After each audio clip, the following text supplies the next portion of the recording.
Good morning, everyone. This is Couch Coach coming to you live from the ATL. Hope all of you are doing spectacular today on this frigid Monday morning. So listen, I wanted to continue the video series on Volunteer Roadshow Sports about the way too early, the ridiculously too early predictions for the 2019 football season. Before we get going, please subscribe to my buddy Catfish's channel. We're doing a lot of great content throughout the talking season here. I really appreciate all the contributions that everyone's done, especially the in-depth talk about basketball, the talks about the NFL rules and changes from Pigskin Pete. You're just going to find a lot of good stuff on this channel, and of course I'm biased because I'm a part-time contributor to it, but really and truly, it's one of the better channels on YouTube, in my opinion. You're just going to get a lot of great in-depth analysis and a lot of good feedback from those of you who are the viewers on this channel. We really do just have a good group of very diverse SEC fans, some ACC fans in particular, that really just are able to analyze their team, give good feedback, have a lot of knowledge, especially about a variety of sports, but especially about college football. So we always appreciate y'all's input. We appreciate y'all watching, and I will go from there. So, look, I will talk about the Alabama Crimson Tide today, everyone's favorite mega conglomerate, and how they will do in the 2019 season.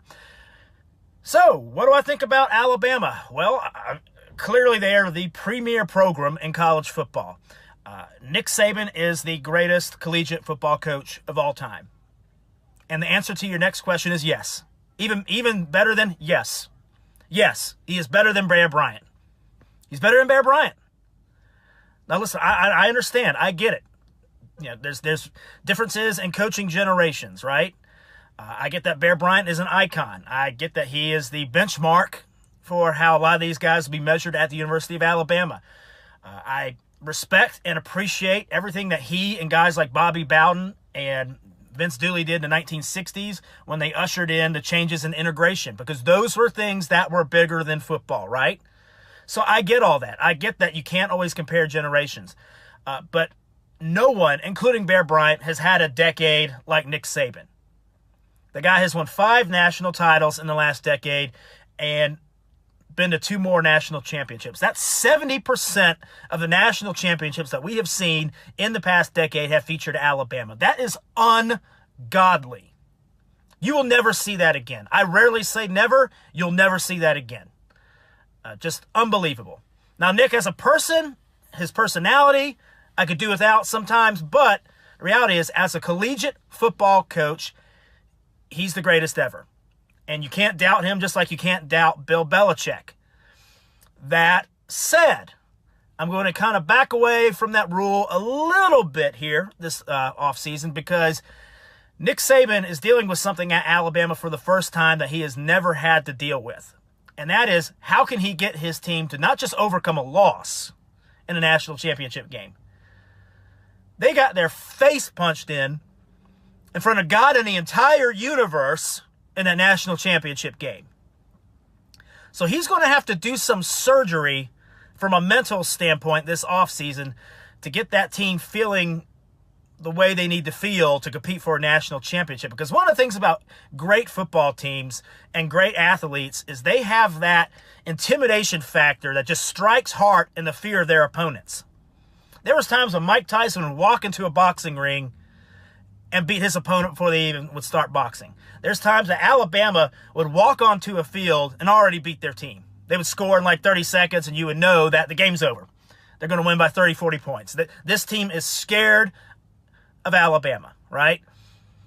And when you get knocked out the way you did in that national championship game, I'm here to tell you that that matters, okay? Now, what effect it'll matter, I don't know. I mean, listen, Alabama still has great coaching. They still have great facilities. They still have great athletes, right? So they're always going to be in the mix as long as Nick is there.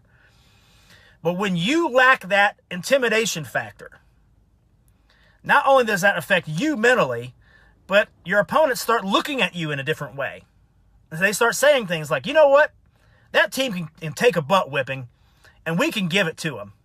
And we're going to unload the kitchen sink at them and go right at them. So I think Nick needs to be a little bit more worried about that than he has been in years past. And of course, playing in the SEC West is a meat grinder, so you always have to be on your A game there. But if I'm looking at the schedule, and again, I'm keeping this very, very simple. I'm not going to go through 12 games. I'm not going to talk about how, well, this is a win. I'm just going to talk about the possible games that Alabama could lose. Because again, when you're talking about teams like Alabama, Clemson, they get really easy to analyze. They should win every game. They should be favored in every game they play. That's just how it is.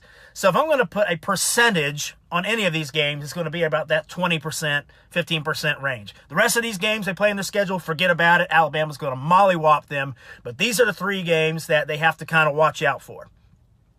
The first one is Auburn. Now, why would I say Auburn? They throttled Auburn last year. Considering what Auburn is getting next year, they should whip them again. But if you could sit here and accurately predict what Auburn is going to do week in and week out, then I suggest you go to Vegas and try to win $1 million. Because there's just as much chance that Auburn go 11-1 and win the West and then turn around and go 4-8 the next year. I have no clue what this team is going to do under Gus. And Alabama has struggled in Jordan-Hare the last 4 times they played there. It's a rivalry game. You play them at the end of the year. Team could be a little dinged up. I'm just saying you have to kind of watch out for that one. So, of course, the Iron Bowl is a game that you always have to watch out for. Now, this one is really just more on tradition, basically like the Auburn game. I mean, Alabama's really handled this game the last 8 years. But LSU, you always have to respect what LSU can do from a talent standpoint. They have NFL bodies across that roster.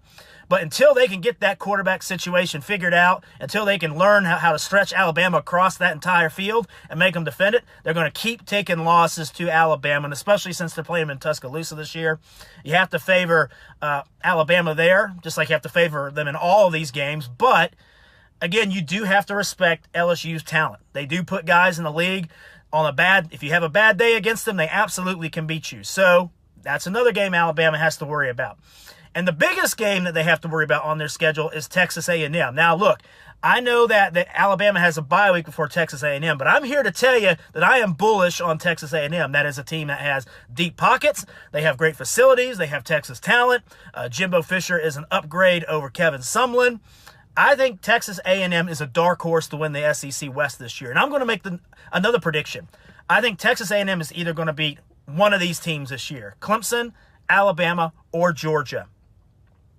And the fact that they're playing Alabama at home, I tend to lean a little bit towards that game as a possible upset potential for Alabama. And I'm here to tell you that would be a bad loss for Alabama. Because let's say that Texas A&M loses an SEC game and they might lose a game to like a Clemson on the road, an out-of-conference kind of deal. And they beat Alabama in a tiebreaker for the West. That is a bad loss for Alabama because if Texas A&M goes to the SEC championship, say they win the SEC, or say Georgia beats them in the SEC championship, Georgia or Texas A&M would get into the college football playoff over Alabama. And I know that Alabama has had the clout in years past to be able to get in there on their reputation. They won't have that luxury this year if they don't win the West and they don't win the SEC. But, I mean, that should be the expectation anyway, is win your conference to get into the college football playoff. But Alabama has got to take that game seriously. If they're going to eat a loss this year, it's much better to lose to like an LSU, because LSU is always going to be a 10-2 football team at best under Orgeron, in my opinion. But Texas A&M, if they get kind of hot at the right time, they have maybe one out-of-conference loss, they win that tiebreaker against Alabama, they go to the SEC championship, and of course they win the conference, they're getting in the college football playoff. So you better take that one seriously, Alabama. And if Alabama doesn't win the West, they don't get to the college football playoff, I could see them pulling to Georgia, going to one of these big games, not caring, and finishing 11-2, or if they go to the SEC championship and they lose to a Georgia, I can see them going about 12-2, 11-3, somewhere around that range. But otherwise, you have to favor them to win the SEC West. You got to favor them to win the SEC championship. More than likely, they're going to play Georgia coming out of the East. They could play a Florida. I think Florida has pretty much no chance of beating Alabama. They don't have the offensive potential to score points in bunches against them. If they play Georgia, I'd give that about a 20% chance Georgia would win that one, because Kirby can't get out of his own damn way. So you have to favor Alabama to win that game until Georgia can quit derping all over themselves. But overall, I mean, the talent, the coaching, the facilities, everything, you got to consider Alabama to be a favorite in the SEC. You got to consider them to be college football playoff bound. If they lose in the regular season and they still win their conference, I don't see Alabama losing in the college football playoff. I think a loss is always a good thing for the Crimson Tide and really any team. I think a loss teaches you what you have to work on, and you get the credit out of your system and allows you to realign your goals.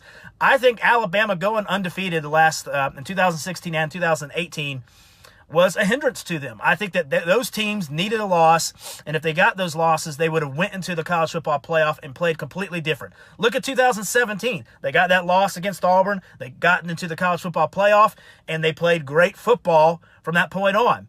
And I don't think that 2017 team was better than the 2018 team. So that's where Alabama's at. I expect them to go 11-1, 12-0. I expect them to be favorites in the SEC. And until some of these other teams can step up and knock them off the perch, that's where they stand. Tell me I'm wrong. Tell me I'm not qualified. Tell me that you don't care about my opinion, and we'll go from there. Oh, and like and subscribe as well. See you soon.